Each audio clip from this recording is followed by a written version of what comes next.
Boa tarde, queridos amigos, paz e luz a nos envolver. Estamos de volta para mais um momento de encontro virtual, numa proposta de estudo edificante. Esse é o estudo da obra O Consolador, do Espírito Emmanuel, através da psicografia do nosso querido irmão Chico Xavier.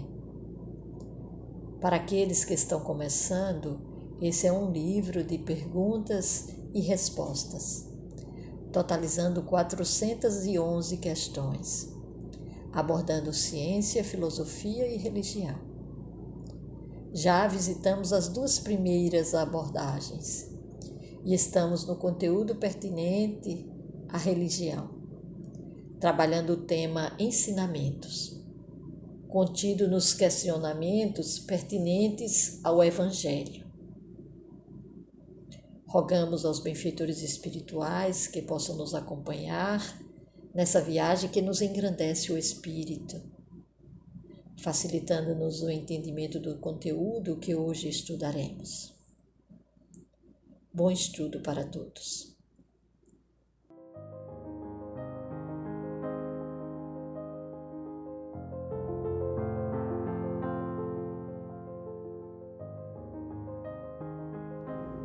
A primeira questão de hoje é a questão de número 319. Quem terá recebido maior soma de misericórdia na justiça divina? Judas, o discípulo infiel, mas iludido e arrependido, ou o sacerdote maldoso e indiferente que o induziu à defecção? Responde o benfeitor. Quem ha recebido mais misericórdia, por mais necessitado e indigente, é um mau sacerdote de todos os tempos, que longe de confundir a lição do Cristo uma só vez, vem praticando a defecção espiritual para com o Divino Mestre desde muitos séculos. Esclarecimento que nos leva a muitas reflexões. A figura de Judas ficou muito evidenciada como traidor, e não podemos deixar de inquirir o que o motivou. Humberto de Campos, no livro Boa Nova, psicografia de Chico Xavier, desnuda a personalidade de Judas no capítulo 24, e nós recomendamos a leitura. Mas resolvemos trazer, para auxílio no nosso entendimento, na resposta de Emmanuel, pequenos recortes de uma entrevista também de Humberto de Campos com o próprio Judas. Ela está inserida no capítulo 5º do livro Crônicas de Além Túmulo, também psicografia de Chico Xavier. A pergunta na fala de Humberto de Campos. É uma verdade tudo quanto reza o Novo Testamento com respeito à sua personalidade na tragédia da condenação de Jesus? Em parte. Os escribas que redigiram os evangelhos não atenderam às circunstâncias e às tricas políticas que, acima dos meus atos, predominaram na nefanda crucificação. Sempre a mesma história. O Sanedrim desejava o reino do céu, pelejando por Jeová a ferro e fogo. Roma queria o reino da terra. Jesus estava entre essas forças antagônicas, com a sua pureza imaculada. Ora, eu era um dos apaixonados pelas ideias socialistas do Mestre. Porém, o meu excessivo zelo pela doutrina me fez sacrificar o seu fundador.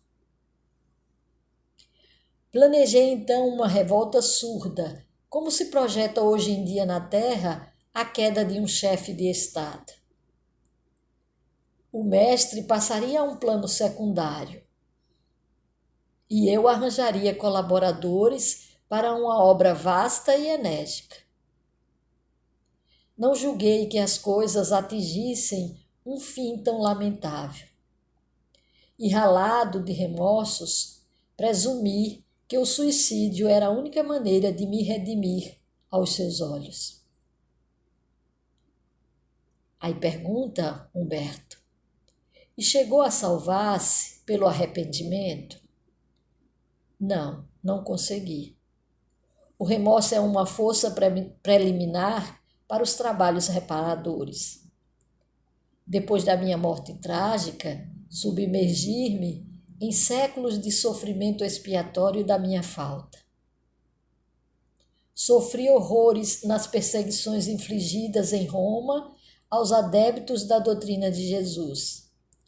E as minhas provas culminaram em uma fogueira inquisitorial, onde, imitando o mestre, fui traído, vendido e usurpado. Vítima da felonia e da traição, deixei na terra os derradeiros resquícios do meu crime, na Europa do século XV. Desde esse dia em que me entreguei por amor do Cristo a todos os tormentos e infâmias que me aviltavam, com resignação e piedade pelos meus verdugos, fechei o ciclo das minhas dolorosas reencarnações na terra, sentindo na fronte o ósculo de perdão da minha própria consciência. E nós aqui entendemos que ele fala da sua experiência como Joana d'Arc. E está hoje meditando nos dias que se foram? Sim, estou recapitulando os fatos como se passaram. E agora, irmanado com ele, que se acha no seu luminoso reino das alturas, que ainda não é deste mundo, sinto nestas estradas o sinal de seus divinos passos. Vejo-o ainda na cruz, entregando a Deus o seu destino. Em todas as homenagens a ele prestadas, eu sou sempre a figura repugnante do traidor.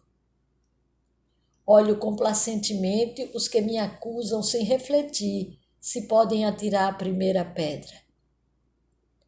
Sobre o meu nome pesa a maldição milenária.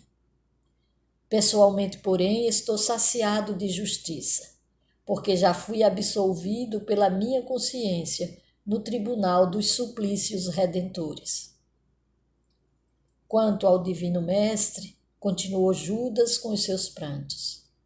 Infinita é a sua misericórdia, e não só para comigo, porque se recebi 30 moedas, vendendo-o aos seus algozes, há muitos séculos ele está sendo criminosamente vendido no mundo a grosso e a retalho, por todos os preços, em todos os padrões do ouro amoedado.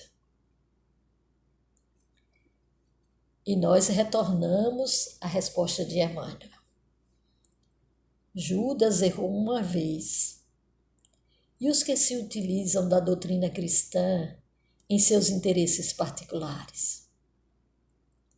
Compreendendo a figura simbólica do sacerdote desviado, papel sempre ativo, não sabemos por quanto tempo. E Jesus, na sua misericórdia, não desiste de nós.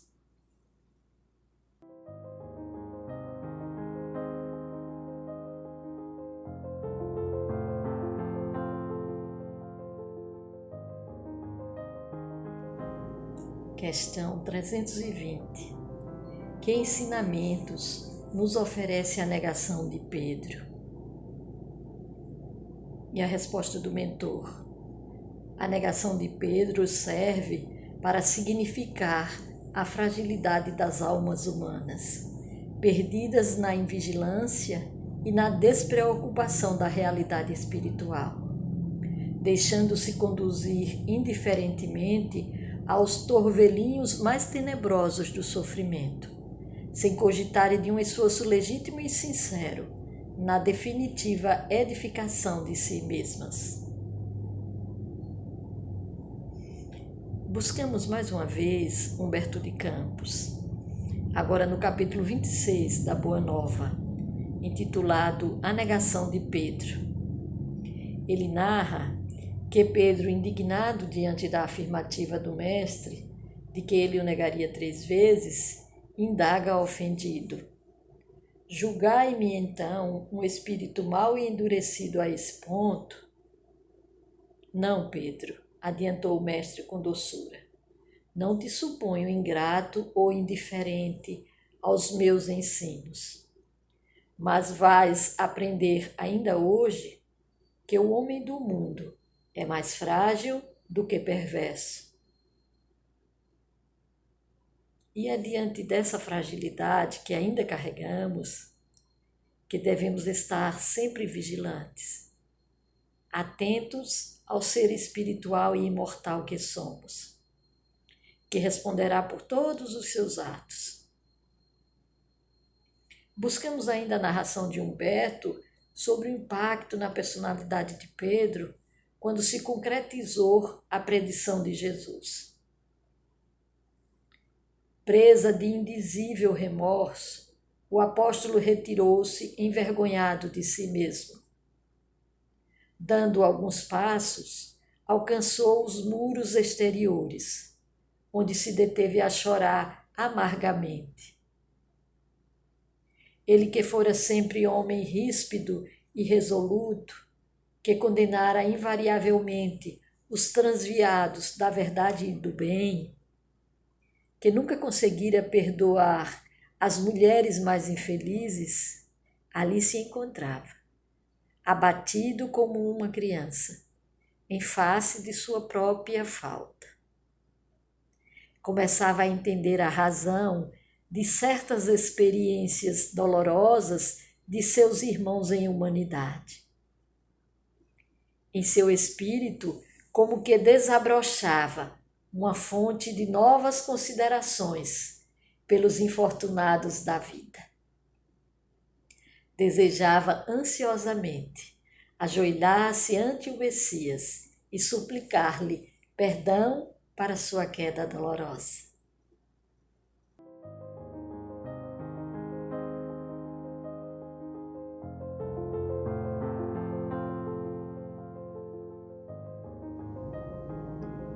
Questão 321. Qual a edição dos Evangelhos que melhor traduz a fonte original? Responde Emmanuel. A grafia original dos Evangelhos já representa em si mesma a própria tradução do ensino de Jesus, considerando-se que essa tarefa foi delegada aos seus apóstolos. Sendo razoável estimarmos, em todas as circunstâncias, os esforços sinceros, seja qual for o meio onde se desdobram, apenas consideramos que em todas as traduções dos ensinamentos do Mestre Divino se torna imprescindível separar da letra o espírito. Podereis objetar que a letra deveria ser simples e clara. Convenhamos que sim, mas importa observar que os evangelhos são o roteiro das almas, e é com a visão espiritual que devem ser lidos, pois constituindo a cátedra de Jesus, o discípulo que deles se aproximar com a intenção sincera de aprender, encontra, sob todos os símbolos da letra, a palavra persuasiva e doce, simples e enérgica, da inspiração do seu mestre imortal. O evangelho original foi vivenciado e ficou grafado no livro cósmico do universo.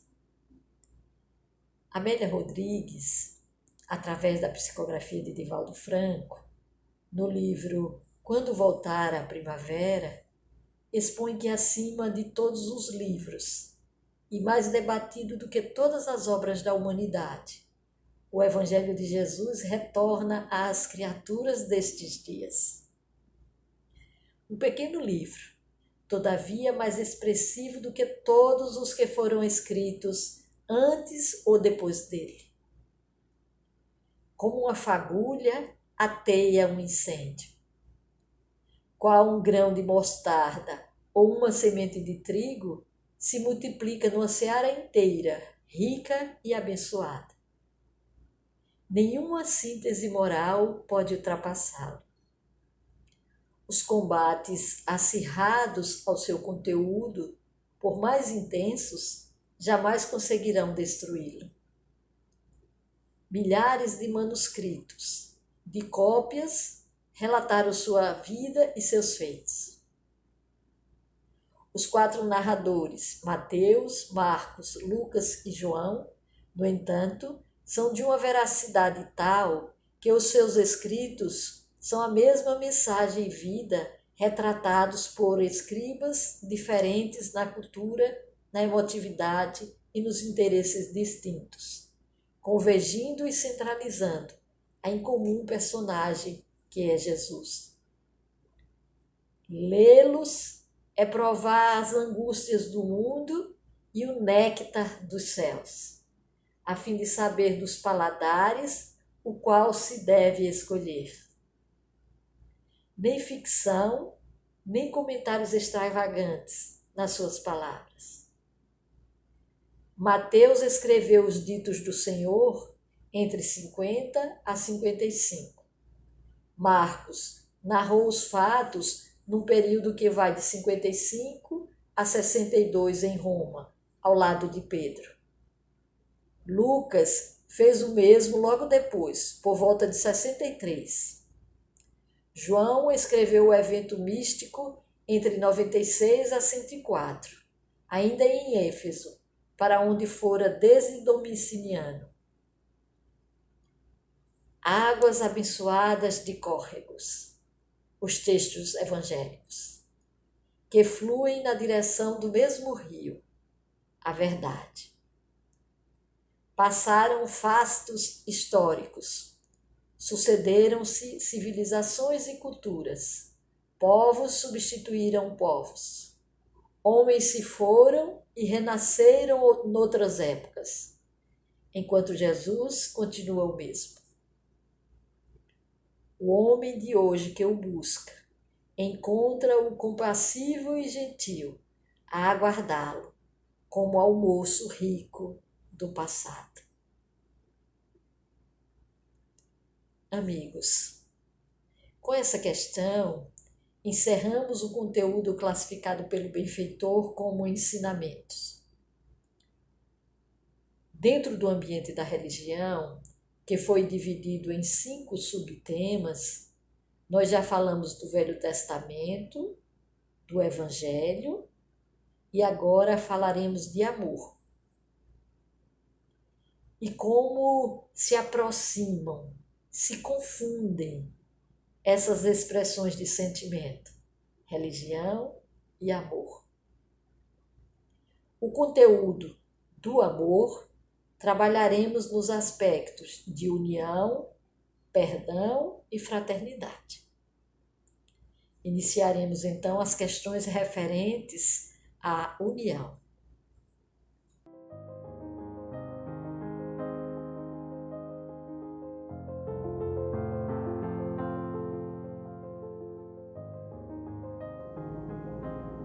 Questão 322.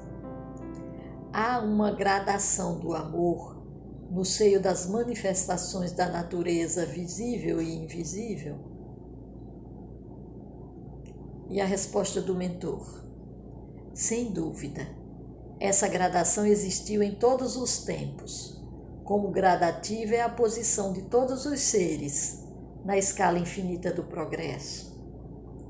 O amor é a lei própria da vida, e sob o seu domínio sagrado, todas as criaturas e todas as coisas se reúnem ao Criador, dentro do plano grandioso da unidade universal. Desde as manifestações mais humildes nos reinos inferiores da natureza, observamos a exteriorização do amor em sua feição divina. Na poeira cósmica, síntese da vida, temos as atrações magnéticas profundas. Nos corpos simples, vemos as chamadas precipitações da química. Nos reinos mineral e vegetal, verificamos um problema das combinações indispensáveis. Nas expressões da vida animal, observamos o amor em tudo, em gradações infinitas, da violência à ternura, nas manifestações do irracional. No caminho dos homens, é ainda o amor que preside a todas as atividades da existência em família e em sociedade.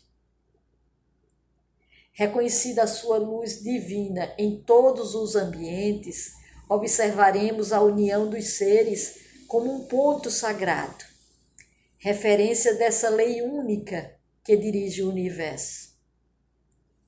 Das expressões de sexualidade, o amor caminha para o supersexualismo, marchando sempre para as sublimadas emoções da espiritualidade pura, pela renúncia e pelo trabalho santificantes, até alcançar o amor divino, atributo dos seres angélicos, que se edificaram para a união com Deus, na execução dos seus sagrados desígnios no universo. Será, amigos, que precisamos acrescentar algo a esta explanação? Cada etapa da gradação desse sentimento foi lembrada pelo benfeitor, do macro ao micro, do mineral à angelitude. Mas traremos na sua fala, inserida no livro Pensamento e Vida, no capítulo intitulado Amor, o mesmo conteúdo, porém verbalizado distintamente. O amor puro é o reflexo do Criador em todas as criaturas. Brilha em tudo e em tudo palpita na mesma vibração de sabedoria e beleza. É fundamento da vida e justiça de toda a lei.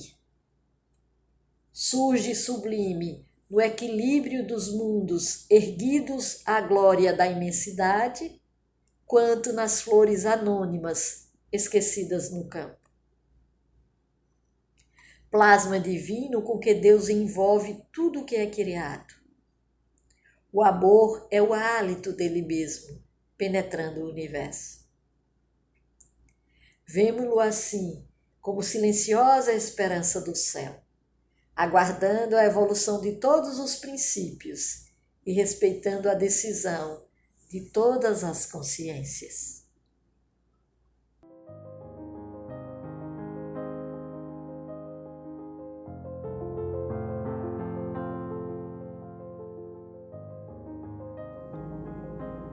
Questão 323. Será uma verdade a teoria das almas gêmeas? Responde o benfeitor. No sagrado mistério da vida, cada coração possui no infinito a alma gêmea da sua, companheira divina para a viagem à gloriosa imortalidade. Criadas umas para as outras, as almas gêmeas se buscam sempre que separadas. A união perene é-lhes a aspiração suprema e indefinível. Milhares de seres, se transviados no crime ou na inconsciência, experimentam a separação das almas que os sustentam com uma provação mais ríspida e dolorosa. E no drama das existências mais obscuras, vemos sempre a atração eterna das almas que se amam mais intimamente, evolvendo umas para as outras, num turbilhão de ansiedades angustiosas. Atração que é superior a todas as expressões convencionais da vida terrestre. Quando se encontram no acervo dos trabalhos humanos, sentem-se de posse da felicidade real para os seus corações, a da aventura de sua união, pela qual não trocariam todos os impérios do mundo. E a única amargura que lhes empana a alegria é a perspectiva de uma nova separação pela morte. Perspectiva essa que a luz da nova revelação veio dissipar, descerrando para todos os espíritos, amantes do bem e da verdade, os horizontes eternos da vida. Essa tese do benfeitor fala de atração, de afinidade, de simpatia de duas almas. Não fala de metades eternas, teoria já refutada na questão 298 do Livro dos Espíritos. O próprio Emmanuel esclarece em uma nota acrescentada à primeira edição do livro. Vejamos, a tese é mais complexa do que parece ao primeiro exame e sugere mais vasta meditação às tendências do século no capítulo do divorcismo e do pansexualismo, que a ciência menos construtiva vem lançando aos espíritos. Mesmo porque, com a expressão almas gêmeas, não desejamos dizer metades eternas. E ninguém a rigor pode estribar-se no enunciado para desistir de veneráveis compromissos assumidos na escola redentora do mundo, sob pena de aumentar os próprios débitos. Entenderemos melhor esse sentimento de afinidade, diferente de completude, com a questão 301 do Livro dos Espíritos. Dois espíritos simpáticos são o complemento um do outro, ou a simpatia entre eles existente é resultado de identidade perfeita? Responde os instrutores espirituais. A simpatia que atrai um espírito para outro resulta da perfeita concordância de seus pendores e instintos. Se um tivesse que completar o outro, perderia a sua individualidade. Vejamos algumas considerações sobre esse assunto nas palavras de Dalva Silva Souza, escritora e vice-presidente de Educação da Federação Espírita do Estado do Espírito Santo. Considerações postadas no site verdadeluz.com.br. Deve-se entender a proposição das almas gêmeas como um processo didático para nos ensinar a amar, que vigora por um tempo no caminho evolutivo, com o objetivo de nos levar a amar igualmente a todas as criaturas. Enquanto estivermos dentro de um limite evolutivo de submissão a esse processo didático, essa identificação se dará com uma outra individualidade em particular. À medida que pelas sucessivas reencarnações vamos conquistando maiores níveis evolutivos, ampliamos a nossa capacidade de amar e passamos a nos identificar com muitos outros seres, mas então já não cabe mais a designação de almas gêmeas.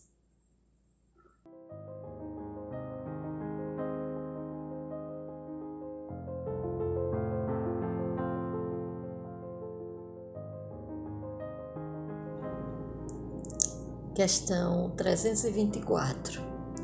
Existe nos textos sagrados algum elemento de comprovação para a teoria das almas gêmeas? Responde o benfeitor. Somos dos primeiros a reconhecer que em todos os textos necessitamos separar o espírito da letra. Contudo, é justo lembrar que nas primeiras páginas do Antigo Testamento, base da revelação divina, está registrada: e Deus considerou que o homem não devia ficar só. Essa é a realidade para todas as criaturas. Todos caminhamos para essa união, tão bem relatada ainda há pouco na questão 322. O sentimento vai se refinando. Se no início é atração, afinidade, simpatia, chegará o dia que será amor verdadeiramente. Lembremos, o amor é a lei própria da vida, e sob o seu domínio sagrado, todas as criaturas e todas as coisas se reúnem ao Criador, dentro do plano grandioso da unidade universal.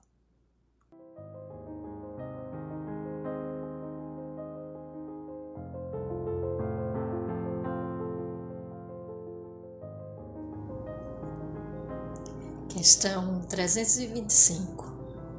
A atração das almas gêmeas é traço característico de todos os planos de luta na Terra? E a resposta do benfeitor: o universo é o plano infinito que o pensamento divino povoou de ilimitadas e intraduzíveis belezas. Para todos nós, o primeiro instante da criação do ser está mergulhado num suave mistério, assim como também a atração profunda e inexplicável que arrasta uma alma para outra, no instituto dos trabalhos, das experiências e das provas, no caminho infinito do tempo. A ligação das almas gêmeas repousa, para o nosso conhecimento relativo, nos desígnios divinos, insondáveis na sua sagrada origem, constituindo a fonte vital do interesse das criaturas para as edificações da vida. Separadas ou unidas nas experiências do mundo, as almas irmãs caminham ansiosas pela união e pela harmonia supremas, até que se integrem no plano espiritual, onde se reúnem para sempre na mais sublime expressão de amor divino, finalidade profunda de todas as cogitações do ser, no dédalo do destino. Ao falarmos de almas gêmeas, nos recordamos de Alcione e Pólux, no romance histórico de Emmanuel denominado Renúncia, psicografia de Chico Xavier. No primeiro capítulo, quando Pólux reflete sobre a possibilidade de reencarnação, lembra de Alcione e pensa: em que constelação permaneceria Alcione? A alma de sua alma, vida de sua vida. E quando aquela luminosa entidade espiritual, vinda de elevada esfera, aparece para ele, num episódio belíssimo narrado pelo benfeitor, tem um momento que ela lhe fala: sofre e trabalha, Pólux, e um dia nos reuniremos para sempre na radiosa eternidade. Deus é a fonte da alegria imortal, e quando houvermos triunfado de toda a imperfeição, banhar-nos-emos nessa fonte de júbilos infinitos. E mais adiante, ela declara: Jesus abençoará nossas esperanças. Nós que saímos juntos do mesmo sopro de vida, chegaremos juntos aos braços amoráveis do Eterno. Victor Hugo, numa mensagem intitulada Almas Gêmeas, inserida no livro Diário dos Invisíveis, psicografia de Zilda Gama, também traz muitos esclarecimentos sobre a tese das almas gêmeas, inclusive sobre esse momento da criação. Vejamos. Seus espíritos foram germinados no mesmo instante, perlustraram o mesmo carreiro, tornaram-se gêmeos pelos laços perpétuos da afinidade. Chico Xavier, sob a inspiração de Emmanuel, participando de algumas entrevistas que originou o livro Entender Conversando, no capítulo 6, na questão 72, declara que o amor é a ciência de sublimação para Deus e a felicidade para crescer deve dividir-se. Não há ruptura de laços entre os que se amam no infinito do espaço e na eternidade do tempo. As almas afins se engrandecem constantemente, repartindo as suas alegrias e os seus dons com a humanidade inteira, não existindo limitações para o amor, embora seja ele também a luz divina a expressar-se em graus diferentes nas variadas esferas da vida.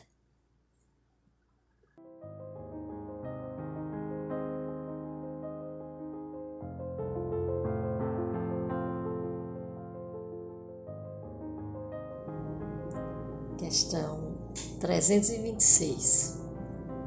A união das almas gêmeas pode constituir restrição ao amor universal? Responde o mentor. O amor das almas gêmeas não pode efetuar semelhante restrição, porquanto, atingindo a culminância evolutiva, todas as expressões afetivas se irmanam na conquista do amor divino. O amor das almas gêmeas, em suma, é aquele que o Espírito um dia sentirá pela humanidade inteira.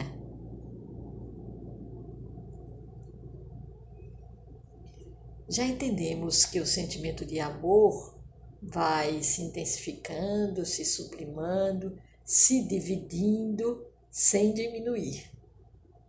Como tudo que evolui, existem as primeiras expressões, mais restritas. Vem o desenvolvimento, a expansão, até alcançar essa condição de amor pleno, divino, universal. Então, nenhuma fase desse processo é impedimento para o seu desenvolvimento. Trazemos mais uma fala de Chico Xavier, constante do mesmo livro citado anteriormente, agora no capítulo 5º. O item é o 45.